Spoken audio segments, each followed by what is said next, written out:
Hi everybody, this is Tom Willard with the video lesson of the day. Those of you that follow the YouTube channel and some of my videos know that the last video I did focused on one of the top trading patterns that I use for intraday trading or day trading in the morning, where you're in and out in the same day and you're utilizing gaps and gap concepts to really take advantage of great profit making opportunities within the day.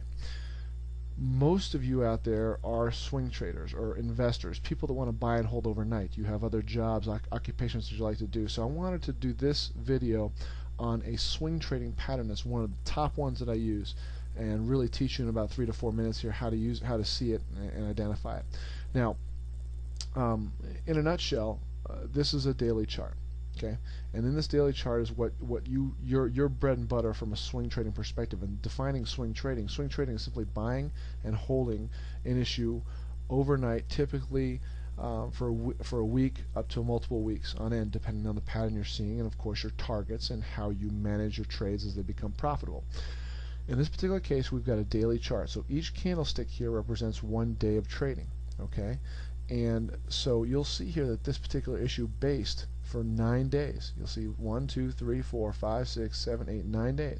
And when it broke out here, this was a buying opportunity. Okay, I'm not showing any of the previous information in the chart so that you could hone in on this action here, because I wanted to teach you the specifics. But this was a great buying opportunity, and you could have bought this here.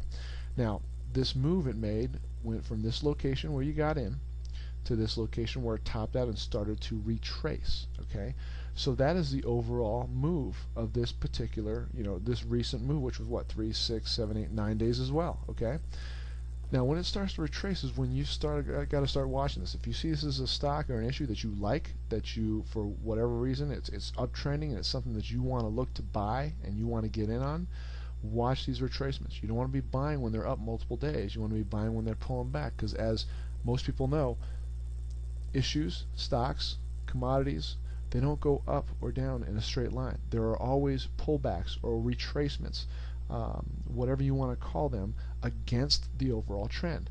This particular issue was trending up, so this retracement presented an opportunity to buy this thing if you were wanting to buy it. And if you didn't get it here, or if you got it here and you wanted to add your position. So let's go over it. Here's the overall move. As it started to pull back, you want to typically focus on when the issue is pulled back between 40 to 50 to 60% of the move. Okay, as it starts to move halfway back towards the original breakout point, okay, is when that is kind of like the make or break time for the bulls and the bears. Okay, and especially the bulls. In this particular case, it pulled back here off this bearish topping tail, gave you a couple of red bars and then a green bar, which indicated, okay, this thing's starting to pick up strength. People are starting to buy this, saying it's cheap based on the pullback here.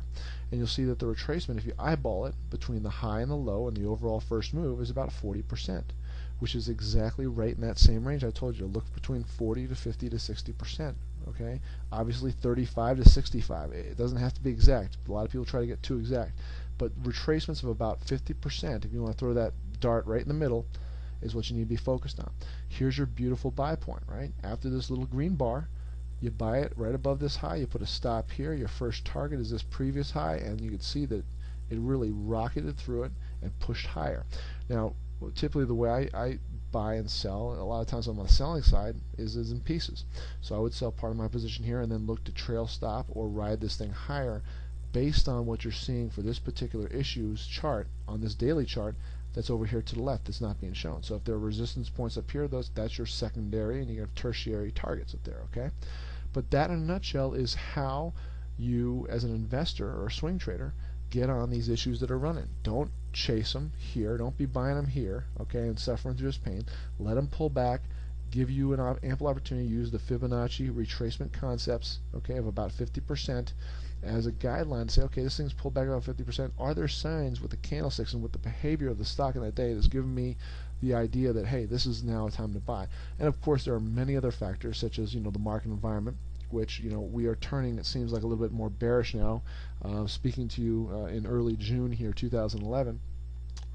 So that always plays a hand, and also you have to look at multiple time frames. But I wanted to show you just daily charts so you could see up close and personal the pattern and what you're looking for. Hope you found this video useful. If you have any questions, as always, email me, tom@tomwillardtrading.com. Have a great week trading.